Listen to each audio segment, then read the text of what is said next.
Welcome to pharma focus. ഈ ചാനലിൽ BPharm ക്ലാസുകൾ മലയാളത്തിൽ ഈസിയായി എക്സ്പ്ലെയിൻ ചെയ്യുന്നു. സിലബസ് ബേസ്ഡ് എക്സ്പ്ലനേഷൻ ആണ്. ഇതുപോലത്തെ ഹെൽപ്ഫുൾ കണ്ടന്റ്സിന് വേണ്ടി please do like and subscribe. ഇന്ന് നമ്മൾ B Pharm 7th semester instrumental method of അനാലിസിസിൽ ഹൈ പെർഫോമൻസ് ലിക്വിഡ് ക്രൊമാറ്റോഗ്രഫി എന്ന ടോപ്പിക്കാണ് ഡിസ്കസ് ചെയ്യുന്നത്. HPLC high performance liquid chromatography ഒരു സൊല്യൂഷനിൽ ഡിസോൾവ് ചെയ്തിട്ടുള്ള കമ്പോണൻസിനെ സെപ്പറേറ്റ് ചെയ്യാൻ വേണ്ടിയിട്ടുള്ള ഒരു ഫോം ഓഫ് ലിക്വിഡ് ക്രൊമാറ്റോഗ്രഫിയാണ് HPLC. അതിനെ രണ്ടായിട്ട് ക്ലാസിഫൈ ചെയ്യുന്നുണ്ട്: പ്രിപ്പറേറ്റീവ് ക്രൊമാറ്റോഗ്രഫിയും analytical chromatography.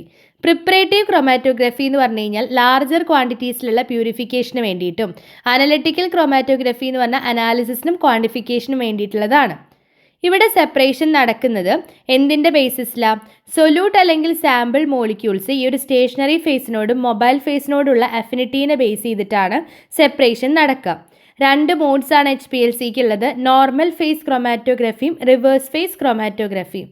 Normal phase chromatography എന്ന് പറഞ്ഞാൽ സ്റ്റേഷനറി ഫേസ് പോളാറും മൊബൈൽ ഫേസ് നോൺ പോളാറും ആയിരിക്കും. റിവേഴ്സ് ഫേസ് ക്രൊമാറ്റോഗ്രഫി എന്ന് പറഞ്ഞാൽ സ്റ്റേഷനറി ഫേസ് നോൺ പോളാറും മൊബൈൽ ഫേസ് പോളാറും ആയിരിക്കും. അടുത്തത് ടൈപ്സ് ഓഫ് HPLC മെയിനായിട്ട് 4 ടൈപ്പാണ് ക്ലാസിഫൈ ചെയ്തിരിക്കുന്നത്: partition chromatography, iron exchange chromatography, size exclusion chromatography, affinity chromatography. അതിൽ പാർട്ടീഷൻ ക്രൊമാറ്റോഗ്രഫി എന്ന് പറഞ്ഞാൽ എന്താണ്? അവിടെ പോളാരിറ്റീൻ്റെ ബേസ് ചെയ്തിട്ടാണ് സെപ്പറേഷൻ നടക്കുക. സ്റ്റേഷനറി ഫേസും മൊബൈൽ ഫേസും ലിക്വിഡ്സ് ആയിരിക്കും. ആസിഡിക് ആൻഡ് ബേസിക് കമ്പോണൻസിൻ്റെ അല്ലെങ്കിൽ കോമ്പൗണ്ട്സിൻ്റെ സെപ്പറേഷന് വേണ്ടിയിട്ടാണ് മെയിൻലി പാർട്ടീഷൻ ക്രൊമാറ്റോഗ്രഫി HPLCയിൽ യൂസ് ചെയ്യുന്നത്. ഇഞ്ചക്ഷൻ്റെ കേസിലാണെങ്കിലോ ഹയർ അഫിനിറ്റി മോളിക്യൂൾസ് ആ ഒരു കോളത്തിൽ ലോങ്ങർ ടൈം റിമെയിൻ ചെയ്യുന്നുണ്ട്. കോളംസ് ഇൻ HPLCയിൽ യൂസ് ചെയ്യുന്ന കോളംസ് എന്ന് പറഞ്ഞാൽ അവിടെ സെപ്പറേഷൻ നടക്കുന്നത് ഈ കോളത്തിൻ്റെ ഉള്ളിലായിരിക്കും. സാമ്പിൾ എന്ത് ചെയ്യുന്നുണ്ട്? മൊബൈൽ ഫേസുമായിട്ടും സ്റ്റേഷനറി ഫേസുമായിട്ടും ഇൻട്രാക്ട് ചെയ്യുന്ന സമയത്താണ് കോളത്തിൻ്റെ ഉള്ളിൽ വെച്ച് സെപ്പറേഷൻ നടക്കുക. ഈ കോളം ടിപ്പിക്കലി സ്റ്റെയിൻലെസ് സ്റ്റീൽ കൊണ്ടാണ് ഉണ്ടാക്കിയിരിക്കുന്നത്. ഡയാമീറ്റർ 3 to 5 മില്ലിമീറ്ററും ലെങ്ത്ത് 10 to 30 സെൻറ്റിമീറ്ററും ആണ്. സിലിക്കയാണ് അവിടെ മെറ്റീരിയലിൻ്റെ പ്രിപ്പറേഷന് വേണ്ടിയിട്ട് യൂസ് ചെയ്തിരിക്കുന്നത്. എന്തിനു വേണ്ടിയിട്ടാണ്? എഫിഷ്യൻറ്റ് സെപ്പറേഷന് വേണ്ടിയിട്ടാണ്. കാരണം അതിന് നല്ല ഗുഡ് പാർട്ടിക്കിൾസ് ഷേപ്പ് ഉണ്ട്, സർഫസ് പ്രോപ്പർട്ടീസും പോർ സ്ട്രക്ചറും ആണുള്ളത്. സോ സിലിക്കയാണ് നമ്മൾ എഫിഷ്യൻറ്റ് സെപ്പറേഷന് വേണ്ടിയിട്ട് യൂസ് ചെയ്യുന്നത്. അടുത്തത് ഇതിൻ്റെ കമ്പോസിഷനാണ്. HPLC സിസ്റ്റത്തിൻ്റെ കമ്പോസിഷൻ. HPLC സിസ്റ്റത്തിൻ്റെ ഫിഗർ അവിടെ കൊടുത്തിട്ടുണ്ട്. ഒരു സോൾവെൻറ്റ് റിസർവോയർ ഉണ്ട്, പമ്പ് ഉണ്ട്, അത് കഴിഞ്ഞാൽ ഇഞ്ചക്ടറും അതേപോലെ സാമ്പിളും ഉണ്ട്, കോളം ഉണ്ട്, ഡിറ്റക്ടർ ഉണ്ട്. ഡിറ്റക്ടറിന് തന്നെ ഒരു വേസ്റ്റ് കളക്ടറും ഡാറ്റ കളക്ടറും ഉണ്ട്. ഇതാണ് HPLC സിസ്റ്റത്തിൻ്റെ കമ്പോസിഷൻ. ഈ ഒരു ഫിഗർ ഇമ്പോർട്ടൻ്റ് ആണ്. ക്വസ്റ്റ്യൻ ചോദിക്കുമ്പോൾ ഈ ഒരു ഫിഗർ നിർബന്ധമായിട്ടും വരച്ചിരിക്കണം. അതേപോലെ ഇത് മെൻഷൻ ചെയ്യും വേണം. നമുക്ക് ഓരോന്ന് നോക്കാം. സോൾവെൻറ്റ് റിസർവോയർ എന്ന് പറഞ്ഞാൽ എന്താ? സോൾവെൻറ്റിനെ സ്റ്റോർ ചെയ്യാൻ വേണ്ടിയിട്ടുള്ള ഒരു റിസർവോയർ ആണ്. അടുത്തത് പമ്പാണ്. പമ്പ് എന്തിനു വേണ്ടിയിട്ടാണ്? സ്റ്റേഷനറി ഫേസ് ഫിക്സ് ചെയ്തിട്ടുള്ള കോളത്തിലൂടെ മൊബൈൽ ഫേസ് ആയിട്ടുള്ള ലിക്വിഡിനെ ഒരു ഫിക്സ്ഡ് ഫ്ലോ റേറ്റിൽ ഫ്ലോ ചെയ്യിക്കാൻ വേണ്ടിയിട്ട്, ഫോഴ്സ് ചെയ്യാൻ വേണ്ടിയിട്ടാണ് പമ്പ് ഉള്ളത്. അപ്പോൾ പമ്പ് എന്തിനു വേണ്ടിയിട്ടാണ്? ലിക്വിഡ് മൊബൈൽ ഫേസിനെ കോളത്തിലൂടെ പുഷ് ചെയ്യാൻ വേണ്ടിയിട്ട്, അതും ഒരു ഫിക്സ്ഡ് ഫ്ലോ റേറ്റിൽ. അതിന് വേണ്ടിയിട്ടാണ് നമ്മൾ പമ്പ് ഉപയോഗിക്കുന്നത്. അവിടെ ഒരു പ്രഷർ റേഞ്ച് ആയിട്ട് 6000 to 9000 PSI ആണ് ഉള്ളത്. എലൂഷൻ മോഡ്സ് എന്ന് പറഞ്ഞാൽ 2 ടൈപ്പ് എലൂഷൻ ഉണ്ട്: ഐസോക്രാറ്റിക് എലൂഷനും ഗ്രേഡിയൻറ്റ് എലൂഷനും. ഐസോക്രാറ്റിക് എലൂഷൻ എന്ന് പറഞ്ഞു കഴിഞ്ഞാൽ ആ ഒരു റണ്ണിൻ്റെ മൊത്തം ടൈമിലും മൊബൈൽ ഫേസിൻ്റെ കമ്പോസിഷൻ കോൺസ്റ്റൻ്റ് ആയിരിക്കും. എന്നാൽ ഗ്രേഡിയൻറ്റ് എലൂഷൻ എന്ന് പറഞ്ഞാൽ ഡ്യൂറിങ് ദ റൺ മൊബൈൽ ഫേസിൻ്റെ കമ്പോസിഷൻ ചേഞ്ച് ചെയ്തുകൊണ്ടിരിക്കുന്നുണ്ട്. ബൈനറി ഗ്രേഡിയൻറ്റ് പമ്പും ഉണ്ട്, ക്വാട്ടർണറി പമ്പും ഉണ്ട്. ബൈനറി ഗ്രേഡിയൻറ്റ് പമ്പ് എന്ന് പറഞ്ഞാൽ 2 സോൾവെൻറ്റും, ക്വാട്ടർണറി പമ്പ് എന്ന് പറഞ്ഞാൽ 4 സോൾവെൻറ്റും ആണ് യൂസ് ചെയ്യുന്നത്. ഇനി ടൈപ്പ് ഓഫ് പമ്പ് എന്ന് പറഞ്ഞു കഴിഞ്ഞാൽ 4 ടൈപ്പ് പമ്പാണുള്ളത്: pneumatic pump, syringe type pump, reciprocating pump, hydraulic amplifier pump. അതിൽ ന്യൂമാറ്റിക് പമ്പാണ് മോസ്റ്റ്ലി യൂസ് ചെയ്യുന്നത്. പിന്നെ സിറിഞ്ച് ടൈപ്പ് പമ്പ് ഉണ്ട്, റെസിപ്രോക്കേറ്റിംഗ് പമ്പ് ഉണ്ട്. അത് തന്നെ 1 ഹെഡഡ്, 2 ഹെഡഡ്, 3 ഹെഡഡ്, അങ്ങനെ 3ആയിട്ട് ക്ലാസിഫൈ ചെയ്തിട്ടുണ്ട്. പിന്നെ ഹൈഡ്രോളിക് ആംപ്ലിഫയർ പമ്പ് ഉണ്ട്, പക്ഷെ അതിപ്പോൾ നമ്മൾ ഉപയോഗിക്കുന്നില്ല. അപ്പോൾ ഇതാണ് ടൈപ്പ് ഓഫ് പമ്പ്സ്. നമുക്ക് ഓരോ പമ്പുകളായിട്ട് നോക്കാം. ഫസ്റ്റ് വൺ ആണ് non reciprocating or constant pressure pump. അതിന് തന്നെ നമ്മൾ ന്യൂമാറ്റിക് പമ്പ് എന്നും പറയാം. ഇത് ഗ്യാസ് പ്രഷറിലാണ് ഓപ്പറേറ്റ് ചെയ്യുന്നത്. ഇതിനൊരു ലാർജ് പിസ്റ്റൺ ഏരിയ ഉണ്ടായിരിക്കും. അത് പ്രഷർ ഏരിയ ആയിട്ട് കണക്ട് ചെയ്തിട്ടുണ്ട്. എന്നിട്ട് സ്മോൾ പിസ്റ്റൺ ഏരിയയിലോട്ട് ട്രാൻസ്മിറ്റ് ചെയ്യുന്നുണ്ട് ആംപ്ലിഫിക്കേഷന് വേണ്ടിയിട്ട്. പ്രഷറൈസ്ഡ് ഗ്യാസ് ആണ് ഈ ഒരു മൊബൈൽ ഫേസിനെ കോളത്തിലൂടെ മൂവ് ചെയ്യിക്കാൻ വേണ്ടിയിട്ട് ഹെൽപ്പ് ചെയ്യുന്നത്. മൂവിങ് സെപ്പറേറ്റർ ഉണ്ടായിരിക്കും.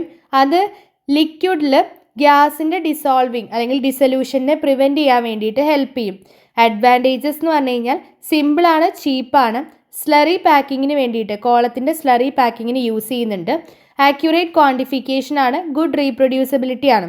ഡിസഡ്വാൻറ്റേജസ് എന്ന് പറയുമ്പോൾ അവിടെ ഹൈ സോൾവെൻറ്റ് കൺസ്യൂം ചെയ്യുന്നുണ്ട്.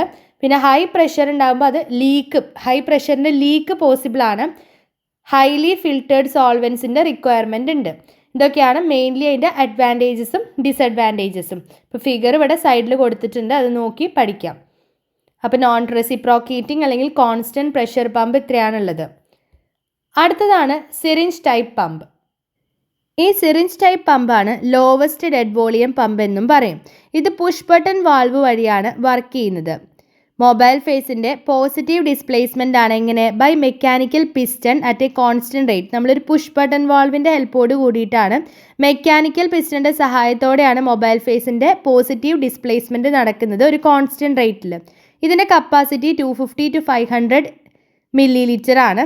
പൾസ്ലെസ് ഫ്ലോ ആണ് അവിടെ നടക്കുന്നത്. ഹൈ ആറ്റോമിക് പ്രഷർ ആയിരിക്കും, 200 to 475 PSI.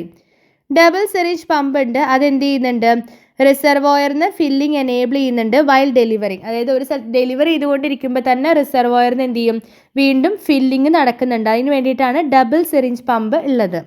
അഡ്വാൻറ്റേജസ് എന്ന് പറയുമ്പോൾ യൂസ് ചെയ്യുന്ന മെറ്റീരിയൽസ്, അതായത് borosilicate glass, titanium, fluoro plastic ഒക്കെ സോൾവെൻസിൻ്റെ കൂടെയും ഓക്സിഡൈസിങ് ഏജൻറ്റ് ഡിറ്റർജൻസിൻ്റെ കൂടെയൊക്കെ യൂസ് ചെയ്യാൻ പറ്റും. പിന്നെ സ്റ്റേബിൾ ആയിട്ടുള്ള ഫ്ലോ ആണുള്ളത്. 2 ലീഡ്സിൻ്റെ കോമ്പിനേഷൻ ഉണ്ടായിക്കഴിഞ്ഞാൽ അത് മൾട്ടി ഷേപ്ഡ് ഗ്രേഡിയൻസിൻ്റെ ജനറേഷനും ഫ്ലോ പ്രോഗ്രാമിങ്ങിനും ഹെൽപ്പ് ചെയ്യുന്നുണ്ട്. ഡിസഡ്വാൻറ്റേജസ് ആണ് ലിമിറ്റഡ് സോൾവെൻറ്റ് കമ്പാക്റ്റബിലിറ്റിയും അതേപോലെ ലിമിറ്റഡ് പ്രഷർ റേഞ്ചും ആണുള്ളത്. ഫിഗർ സൈഡിൽ കൊടുത്തിട്ടുണ്ട്. ഇതാണ് സിറിഞ്ച് ടൈപ്പ് പമ്പ്. അടുത്തത് റെസിപ്രോക്കേറ്റിംഗ് പമ്പാണ്. റെസിപ്രോക്കേറ്റിംഗ് പമ്പ് എന്ന് പറഞ്ഞു കഴിഞ്ഞാൽ ഇവിടെ ഇലക്ട്രിക്കലി ആണ് പിസ്റ്റൺ അല്ലെങ്കിൽ ഡയഫ്രം വർക്ക് ചെയ്യുന്നത്. പ്രഷറൈസ്ഡ് ലിക്വിഡാണ് റിസർവോയറിന് പോകുന്നത്. പ്ലങ്ങർ പിസ്റ്റൺ ആണ് സക്ഷൻ കോസ് ചെയ്യുന്നത്. ഒരു ബാക്ക് ആൻഡ് ഫോർത്ത് മൂവ്മെൻറ്റ് വഴി സോൾവെൻറ്റിൻ്റെ ഇജക്ഷനും അവിടെ നടക്കുന്നുണ്ട്. ബോൾ ചെക്ക് വാൾവ്സ് ഉണ്ടായിരിക്കും, അതാണ് ഫ്ലോ ഡയറക്ഷനെ കൺട്രോൾ ചെയ്യുന്നത്. അഡ്വാൻറ്റേജസ് എന്ന് പറയുമ്പോൾ ഇവിടെ സ്മോൾ വോളിയം ചേമ്പേഴ്സ് ആണ്. 2 ചെക്ക് വാൾവ്സ് ഉണ്ടായിരിക്കും, അത് കണ്ടിന്യൂസ് പമ്പിങ് എൻഷുർ ചെയ്യുന്നുണ്ട്. ഡിസഡ്വാൻറ്റേജസ് എന്ന് പറയുമ്പോൾ ഡാമ്പിംഗ് വഴിയാണ് കോൺസ്റ്റൻറ്റ് പ്രഷർ അച്ചീവ് ചെയ്യാൻ പറ്റുള്ളൂ. അതാണ് മെയിൻ ആയിട്ടുള്ള അതിൻ്റെ ഒരു ഡിസഡ്വാൻറ്റേജസ്. അപ്പോൾ ഇത്രയാണ് നമ്മൾ ഇന്നത്തെ ക്ലാസ്സിൽ ഡിസ്കസ് ചെയ്യുന്നത്. ഇന്ന് നമ്മൾ HPLC എന്താണ്, അതിൻ്റെ ഡെഫിനിഷൻ, അതിൻ്റെ modes, types of HPLC, injection, columns in HPLC, composition of HPLC system. അതിൽ നമ്മൾ ഈ ഒരു ഫിഗർ ഇമ്പോർട്ടൻ്റ് ആണ്. അതിൽ തന്നെ പമ്പ് പറഞ്ഞു. പമ്പ് ചോദിക്കാറുണ്ട്, 5 മാർക്ക് ക്വസ്റ്റ്യൻ ആയിട്ട് റിപ്പീറ്റഡ് ആയിട്ട് ചോദിക്കാറുള്ള ക്വസ്റ്റ്യൻ ആണ് പമ്പ്. പമ്പിൽ തന്നെ നമ്മൾ ഡിഫറെൻറ്റ് ടൈപ്പ്, എന്താണ് പമ്പ് എന്ന് ആദ്യം പറഞ്ഞു. ഡിഫറെൻറ്റ് ടൈപ്സ് ഓഫ് പമ്പ്, അതിൽ non reciprocating or constant pressure pump, syringe type പമ്പും റെസിപ്രോക്കേറ്റിംഗ് പമ്പും. 4മതായിട്ടുള്ളത് ഹൈഡ്രോളിക് ആംപ്ലിഫയർ പമ്പാണ്. അതിപ്പോൾ യൂസ് ചെയ്യുന്നില്ല. ഇനി നമുക്ക് അടുത്ത ക്ലാസ്സുകളിലായിട്ട് ഇഞ്ചക്ടർ, കോളം, ഡിറ്റക്ടർ ഒക്കെ നമുക്ക് ഡിസ്കസ് ചെയ്യാം. അപ്പോൾ ഇന്നത്തെ ക്ലാസ് ഇത്രയേ ഉള്ളൂ. ഇതിൻ്റെ നോട്ട് ഡിസ്ക്രിപ്ഷൻ ബോക്സിൽ പിൻ ചെയ്ത് വെക്കാം. അപ്പോൾ ഇതിൻ്റെ കണ്ടിന്യൂവേഷൻ ടോപ്പിക്കായിട്ട് നമുക്ക് അടുത്ത ക്ലാസ്സിൽ കാണാം. Until then happy learning.